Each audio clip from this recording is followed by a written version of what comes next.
CEO Club President. CEO stands for Collegiate Entrepreneurs Organization.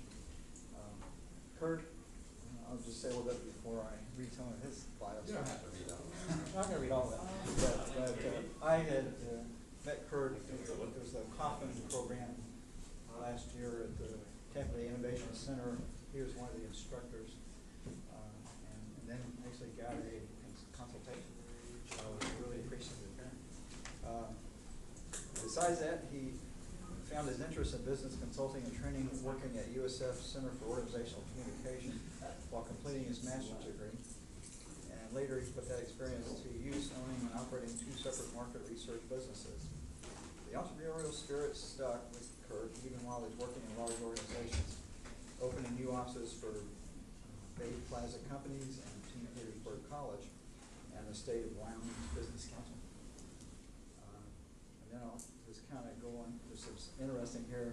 It says he's also known for enthusiastic facilitator style, having worked in interesting variety teaching positions from college instructor to SeaWorld animal trainer, alpine ski instructor, and paddle fit certified paddleboard instructor.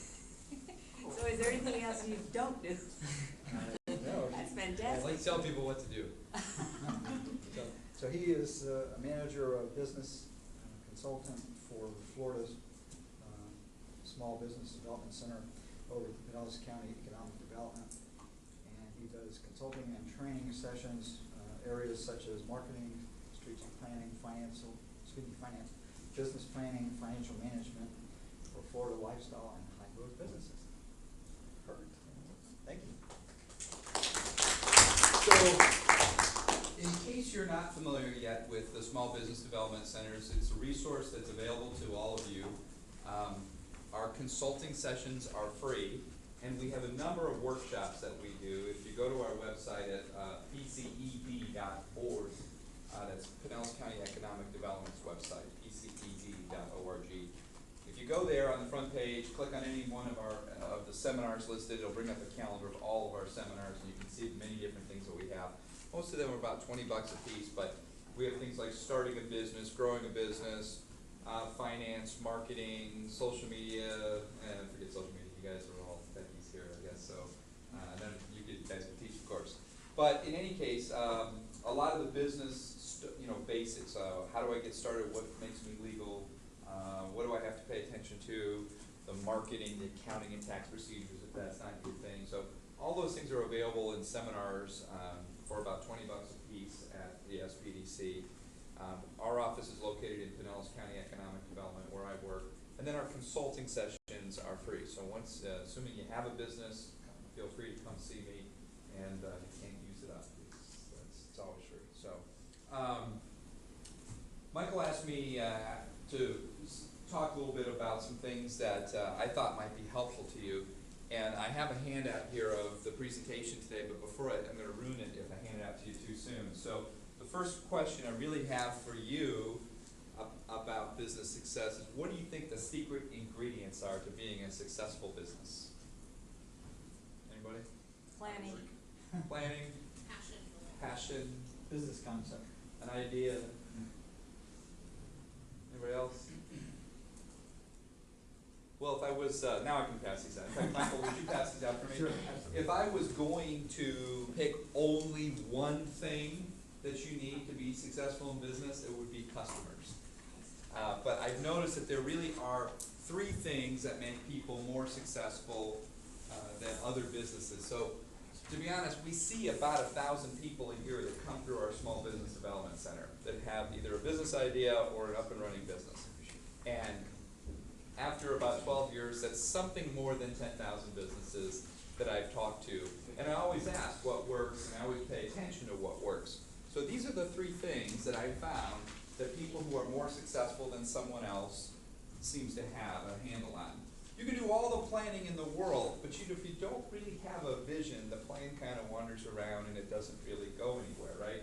So while planning is part of that vision step, vision is a more specific issue. And we're going to talk about two ways that vision can, that you can manage your vision. You can narrow it down. You can get it more laser focused. Another one would be the area of customers. That was one I said. nothing else, somebody's gotta be able to pay you for your idea, right? So ideas are great. Going and getting a patent is a wonderful thing, and it looks really cool up on the wall, but until someone's willing to pay you for that technology or that idea, it was a liability to you. It cost you money. It was an effort and time and money for you. But once somebody's willing to pay you for something, maybe we can build a business around that. So there's a saying about entrepreneurship that goes, entrepreneurship is the ability to identify market opportunities and create solutions. How many of you would consider yourself somewhat of a techie? So about half, right? So if you're sort of a technology-oriented person, you have a tendency to get really excited about the idea, the solution, but it may or may not have a market opportunity. And notice that phrase about entrepreneurship was the ability to identify market opportunities and create solutions. So if you can create solutions with the opportunity in mind first, instead of the other way around, instead of just saying, hey, it's possible because there's a GPS in my iPhone, I bet I could make it this thing that did that. Instead of doing it that way, instead of saying, wait a minute, because there's a GPS, what do people need to do with a GPS in their iPhone? You know, or that kind of thing, if you think about the opportunities. All right, wait a minute, that's customers. And the final area is money, and I'm not going to get to money today, but if you come back to me at the Small Business Development Center, we can talk about it one-on-one, or in one of our workshops that we have there every Tuesday. So, all right, so let's talk about the vision step first. The first step is to figure out how you want to grow this thing. And there's really three ways to view yourself as an entrepreneur. You can either be a lifestyle entrepreneur, a growth entrepreneur, or a high growth entrepreneur. Now, it's exciting to hear that word high growth, right? I mean, the minute some of you are thinking, you know, I want to be Google, I want to be Facebook, and whatever else. The truth is, most businesses are further to the left side of this table. And for that matter, being towards the right does not necessarily mean that you're going to make more money or be more successful. So let me show you how this works. So if I'm a lifestyle entrepreneur, then I'm someone who's all about creating things. Many of you who are really interested in technology, if you're somewhat of a tinkerer, inventor personality, you have a tendency to drift over to the left to create things. Once you create something, that was great. What do you want to do next? You want to create something else, right? So you stay over there at the left side as a lifestyle entrepreneur. Again, not a bad thing, just doesn't necessarily bode towards growth or high growth. So people who are lifestyle entrepreneurs, they're proud of what they do. They take personal ownership for it. They say, this was my idea, this was my invention. And then to have a lot of projects and prototypes is what their big value is in most any organization. So engineers, for example, you know, working in somebody else's organization and create these ideas. But in their own business, one by one, they go out and they kind of consult to people. Or they, if I'm a lawyer, I could become the very best trial attorney in the world. I could be the Johnny Cochran of attorneys today, or whatever. You guys remember Johnny Cochran? Anyway, but somebody that the stars want to hire, right? If that's me, that makes me a lifestyle entrepreneur.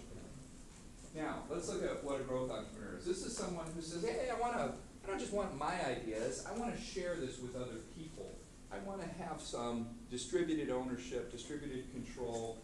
Let's focus on the customer instead of me, and see what kind of solutions we can develop for the customer need.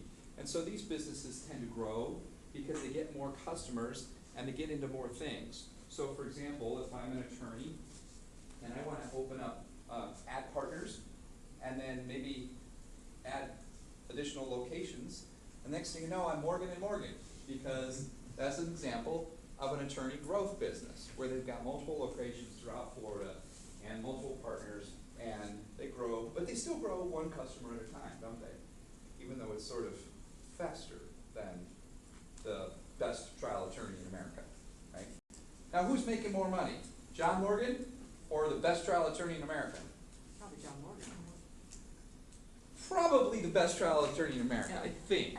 But it doesn't matter because they both can make a ton of money, right? I'm not telling you one's better than the other.